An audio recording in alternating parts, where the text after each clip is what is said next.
Assalamualaikum warahmatullahi wabarakatuh. Saya Musrifah Wulandari akan mempresentasikan tentang psikoanalisis dan agama Sigmund Freud, agama sebagai ilusi. Munculnya psikoanalisis sebagai metode untuk menangani beberapa jenis penyakit tertentu dan sebagai teori tentang hakikat kepribadian manusia merupakan bagian yang erat dengan perubahan status manusia berhadapan dengan ilmu. Sejarah Sigmund Freud. Waktu masih bayi, Sigmund Freud yang hidup dari tahun 1856 hingga 1939 dibawa orang tua mereka ke Wina, Austria. Di kota itu dia melangsungkan sebagian besar hidupnya dan menjalankan profesinya. Freud mudah dididik menjadi dokter dengan mengambil spesialis dalam penyakit saraf. Pendekatan Freud terhadap kepribadian. Karen Homey, seorang analisis neo-Freud yang menulis pada tahun kematian Freud, menyebutkan bahwa ada 3 ide atau gagasan Freud yang merupakan kunci dalam karyanya dan dalam warisannya di dalam psikoanalisis. Yang pertama, pembuatan dan perasaan dapat ditentukan oleh motivasi yang tidak disadari.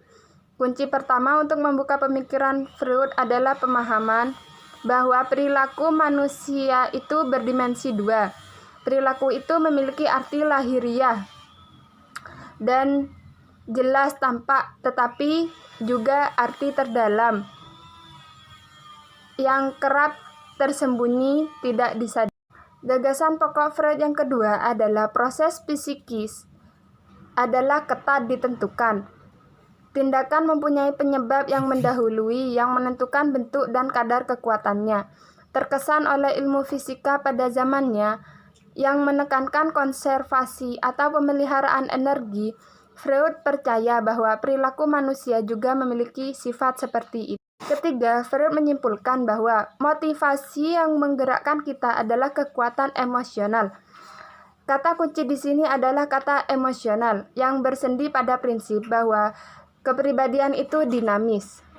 Pemikiran Freud tentang kepribadian terdiri dari 3 sistem yang saling berhubungan. Secara tradisional, sistem itu disebut dengan id, ego, dan superego. Id merupakan bahan kasar yang berbentuk pribadi, semacam energi awal, asli, yang mengarah kepada ungkapan bebas tidak terhambat. Ego dan superego berusaha untuk mengendalikan ungkapan id yang tak mau dihalangi untuk menghindari atau mengurangi ancaman ketegangan dan penderitaan. Pemahaman Freud tentang agama, yaitu pandangan Freud dirumuskan secara padat dalam pernyataan pada awal karir psikoanalisisnya sebagai berikut. Psikoanalisis telah membuat kita sadar akan hubungan erat antar kompleks Bapak, Father kompleks, dan kepercayaan kepada Tuhan. Freud tanpa tendeng aling-aling mengatakan karena manusia sedemikian kecil kemungkinan terbukanya terhadap argumen yang masuk akal, dan sedemikian sepenuhnya dikuasai oleh keinginan naluriah.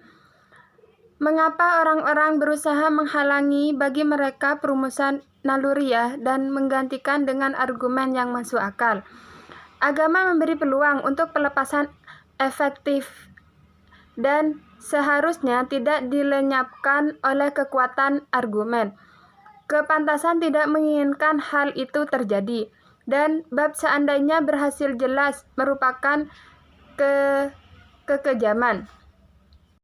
Pernyataan yang kuat menutup buku Freud, The Future of Illusion. Bukan ilmu, kita bukanlah khayalan, tetapi akan merupakan khayalan untuk berpikir bahwa apa yang tidak dapat diberikan oleh ilmu dapat kita peroleh di tempat lain. Jadi, pada dasarnya, Freud melihat agama sebagai khayalan dalam arti memiliki sifat yang bertahan, yang datang dari kekuatan dinamis yang bersumber pada konflik. Kurang lebihnya mohon maaf. Wassalamualaikum warahmatullahi wabarakatuh.